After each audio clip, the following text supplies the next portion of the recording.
বিসমিল্লাহির রহমান হযরত আবু হুযায়ফা ওয়াহাব বিন আব্দুল্লাহ রাদিয়াল্লাহু বলেন, নবী করিম সাল্লাল্লাহু আলাইহি ওয়াসাল্লাম হযরত সালমান ফারসি ও হযরত আবু দারদা রাদিয়াল্লাহুর মাঝে ভ্রাতৃত্ব সম্পর্ক স্থাপন করিয়া দিলেন। একবার হযরত সালমান রাদিয়াল্লাহু হযরত আবু দারদা রাদিয়াল্লাহুর সাথে দেখা করিতে আসিয়া উম্মে দারদাকে মলিন কাপড় পরা অবস্থায় দেখিতে পাইলেন।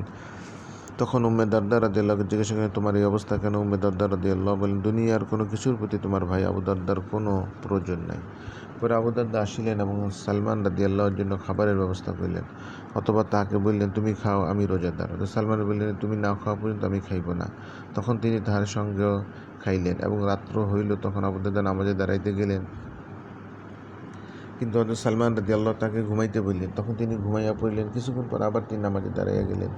তখন হযরত সালমান রাদিয়াল্লাহু আবার তাকে ঘুমাইতে বললেন। শেষ রাত্রে হযরত সালমান তাহাকে বললেন, এখন ওঠো।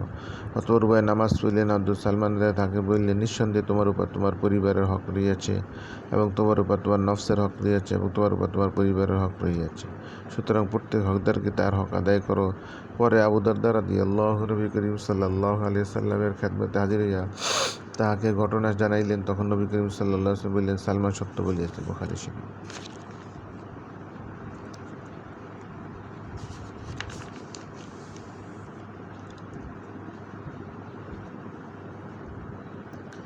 হযরত আব্দুল্লাহ ইবনে আমর রাদিয়াল্লাহু বলেন, নবী করিম সাল্লাল্লাহু আলাইহি ওয়াসাল্লামকে জানানো হইল যে আমি এই কথা বলিয়া থাকি, আল্লাহর কসম, যতদিন বাঁচিয়া থাকিব ততদিন অবশ্যই আমি দিনে রোজা রাখিব এবং রাতে নামাজ পড়িব।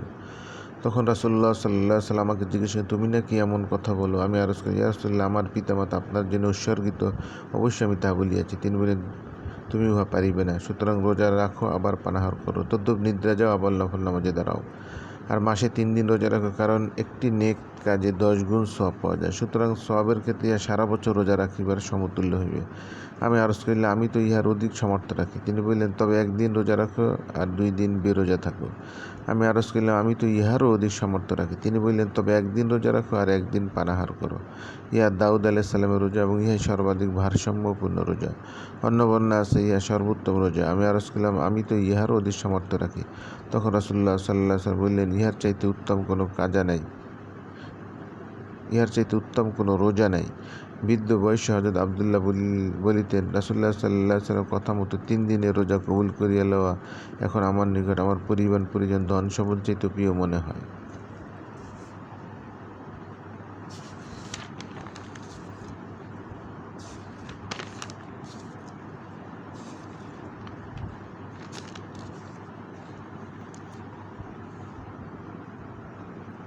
রাসূলুল্লাহ সাল্লাল্লাহু আলাইহি ওয়াসাল্লামের অন্যতম কাতিব হযরত হানজালা বিন রাবি আল উসাইদি রাদিয়াল্লাহু বলেন, পথে একদিন আমি আবু বকর রাদিয়াল্লাহুর সহিত আমার দেখা হইল। তিনি জিজ্ঞাসা করিলেন, কেমন আছো হে হানজালা? আমি বললাম, হানজালা তো মুনাফিক হইয়া গিয়াছে। তিনি বললেন, সুবহানাল্লাহ, কি বলিতেছ? আমি বললাম, আমরা যখন রাসূলুল্লাহ সাল্লাল্লাহু আলাইহি ওয়াসাল্লাম মজলিসে থাকি আর তিনি আমাদেরকে জান্নাত জাহান্নামের কথা বলেন, তখন মনে হয় যেন উহা আমাদের চোখের সামনে। কিন্তু যখন আমরা রাসূলুল্লাহ সাল্লাল্লাহু আলাইহি ওয়াসাল্লামের মজলিস হইতে বাহির হইয়া স্ত্রী সন্তান ও কাজ কারবারের ঝামেলায় লিপ্ত হই, তখন অনেক কিছুই ভুলিয়া যাই। আবু বকর রাদিয়াল্লাহু বলেন, আল্লাহর কসম, আমাদের অবস্থাও তো এরকম। তখন আমি ও আবু বকর রাদিয়াল্লাহু রওনা হইয়া রাসূলুল্লাহ সাল্লাল্লাহু আলাইহি ওয়াসাল্লামের খেদমতে হাজির হইলাম। আমি আরজ করলাম, ইয়া রাসূলুল্লাহ, হানজালা তো মুনাফিক হইয়া গিয়াছে।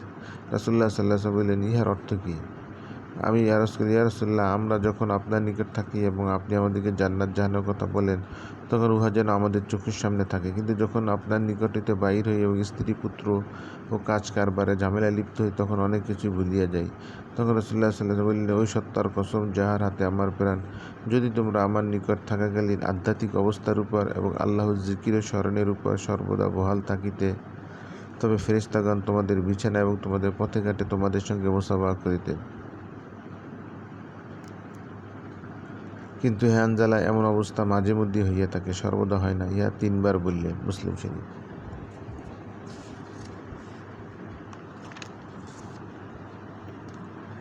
হযরত ইবনে আব্বাস রাদিয়াল্লাহু বলেন, নবী করিম সাল্লাল্লাহু আলাইহি ওয়াসাল্লাম খুতবা দিতেছিলেন। এমন সময় একজন লোককে তিনি দাঁড়াইয়া থাকা অবস্থায় দেখিতে পাইলেন। তখন তাহার পরিচয় ও দাঁড়াইয়া থাকিবার কারণ সম্পর্কে জিজ্ঞাসা করিলেন। লোকেরা আরজ করিল, ইনি আবু ইসরাঈল। ইনি মান্যত করিয়াছেন যে সর্বদা রৌদ্রে দাঁড়াইয়া থাকিবেন, বসিবেন না, ছায়াও গ্রহণ করিবেন না, এমনকি কাহারও সঙ্গে কথাও বলিবেন না এবং রোজা অবস্থায় থাকিবেন। তখন নবী করিম সাল্লাল্লাহু আলাইহি ওয়াসাল্লাম বললেন, তাহাকে বলো সে যেন কথা বলে, ছায়া গ্রহণ করে এবং বসে আর রোজা পূর্ণ করে। বুখারী শরীফ।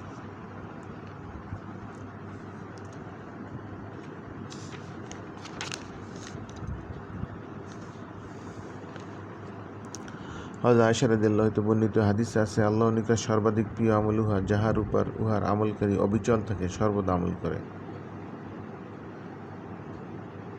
হযরত ওমর ইবনুল খাত্তাব রাদিয়াল্লাহু হইতে বর্ণিত, রাসূলুল্লাহ সাল্লাল্লাহু আলাইহি ওয়াসাল্লাম বলিয়াছেন, যে ব্যক্তি তাহার রাতের ওজিফা না পড়িয়া কিংবা আংশিক পড়িয়া ঘুমাইয়া যায়, অথবা সে তাহা ফজরের নামাজ ও জোহরের নামাজের মধ্যবর্তী সময়ে পড়িয়া লয়, তাহার জন্য অপরিমাণ সওয়াবই লেখা হয়, যেন সে উহা রাত্রেই পড়িয়াছে। মুসলিম শরীফ। হযরত আব্দুল্লাহ ইবনে আমর ইবনুল আস রাদিয়াল্লাহু বলেন, রাসূলুল্লাহ সাল্লাল্লাহু আলাইহি ওয়াসাল্লাম আমাকে বললেন, হে আব্দুল্লাহ, তুমি অমুকের মতো হইও না। সে কিয়ামুল লাইল করিত, অর্থাৎ তাহাজ্জুদ নামাজ পড়িত, কিন্তু পরে কিয়ামুল লাইল ছেড়ে দিয়েছে।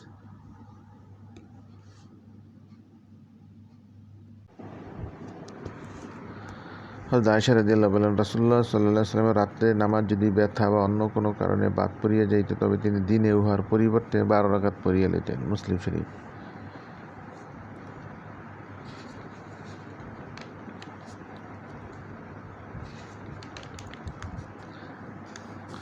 হযরত আবু হুরায়রা রাদিয়াল্লাহু হইতে বর্ণিত, নবী করিম সাল্লাল্লাহু আলাইহি ওয়াসাল্লাম বলিয়াছেন, যতক্ষণ আমি তোমাদেরকে ছাড়িয়া দেই, ততক্ষণ তোমরা আমাকে ছাড়িয়া দাও। কেননা অধিক প্রশ্ন এবং নবীগণের সহিত বিরোধিতাই তোমাদের পূর্ববর্তী জাতিকে ধ্বংস করিয়াছে। সুতরাং যখন কিছু হইতে তোমাদেরকে আমি নিষেধ করি, তখন তোমরা উহা পরিহার করো, আর যখন কোনো বিষয়ে আদেশ করি, তখন যথাসাধ্য উহা পালন করো। বুখারী, মুসলিম শরীফ।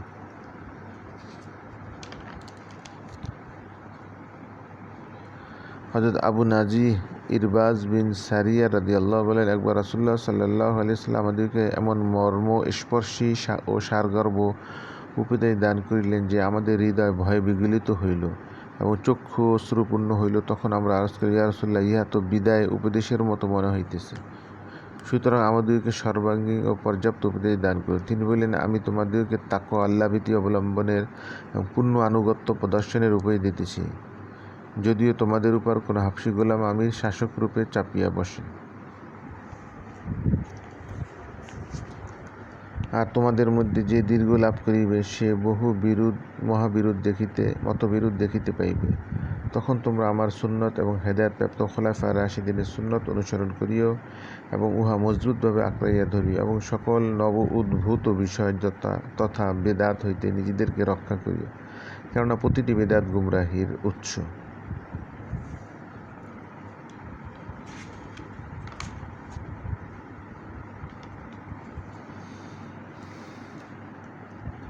হযরত আবু হুরায়রা রাদিয়াল্লাহু আনহু বর্ণিত যে রাসূলুল্লাহ সাল্লাল্লাহু আলাইহি ওয়াসাল্লাম বলিয়াছেন, আমার সকল উম্মত জান্নাতে প্রবেশ করিবে, তবে যে জান্নাতে প্রবেশ করিতে অস্বীকার করিবে সে বঞ্চিত হইবে। আরজ করা হল, ইয়া রাসূলুল্লাহ, জান্নাতে প্রবেশ করিতে আবার কে অস্বীকার করিবে? তিনি বললেন, যে আমার আনুগত্য করিবে সে জান্নাতে প্রবেশ করিবে, আর যে আমার অবাধ্য হইবে সে যেন জান্নাতে প্রবেশ করিতে অস্বীকার করিল। বুখারী শরীফ। হযরত আবু মুসলিম মতান্তরে আবু ইয়াস সালামা বিন আমর বিন আকওয়া রাদিয়াল্লাহু বলেন, জৈনী ব্যক্তি রাসূলুল্লাহ সাল্লাল্লাহু আলাইহি ওয়াসাল্লামের সামনে বাম হাতে আহার করিল। তিনি তাহাকে বললেন, তুমি ডান হাতে আহার করো। সে বলিল, আমি ডান হাতে খাইতে পারি না। রাসূলুল্লাহ সাল্লাল্লাহু আলাইহি ওয়াসাল্লাম বললেন, তুমি যেন না পারো। অহংকারী তাহাকে এই হুকুম পালনে বাধা দিয়েছিল। পরে সে তাহার ডান হাত কখনো মুখ পর্যন্ত তুলিতে পারে নাই। মুসলিম শরীফ।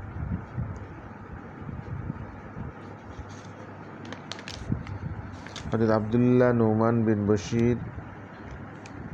আবু আব্দুল্লাহ নুমান বিন বশীর রাদিয়াল্লাহু বলেন, রাসূলুল্লাহ সাল্লাল্লাহু আলাইহি ওয়াসাল্লামকে আমি বলিতে শুনিয়াছি যে, হয় তোমরা তোমাদের কাতার সোজা করিবে, নতুবা আল্লাহ তোমাদের চেহারা পরিবর্তন করিয়া দিবেন।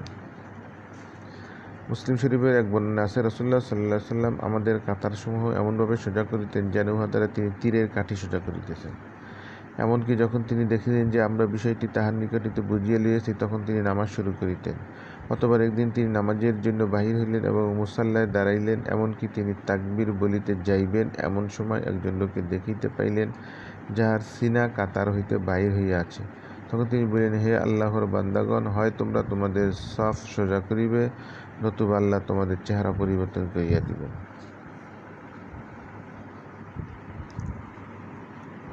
হযরত আবু মুসা আশআরী রাদিয়াল্লাহু বলেন, একবার রাতে মদিনায় একটি ঘর লোকজন সহ জ্বলিয়া গেল। রাসূলুল্লাহ সাল্লাল্লাহু আলাইহি ওয়াসাল্লাম যখন তাহাদের ঘটনা জানানো হইল, তখন তিনি বললেন, এই আগুন হইল তোমাদের দুশমন, সুতরাং যখন তোমরা ঘুমাইবে তখন উহা নিবাইয়া রাখিও।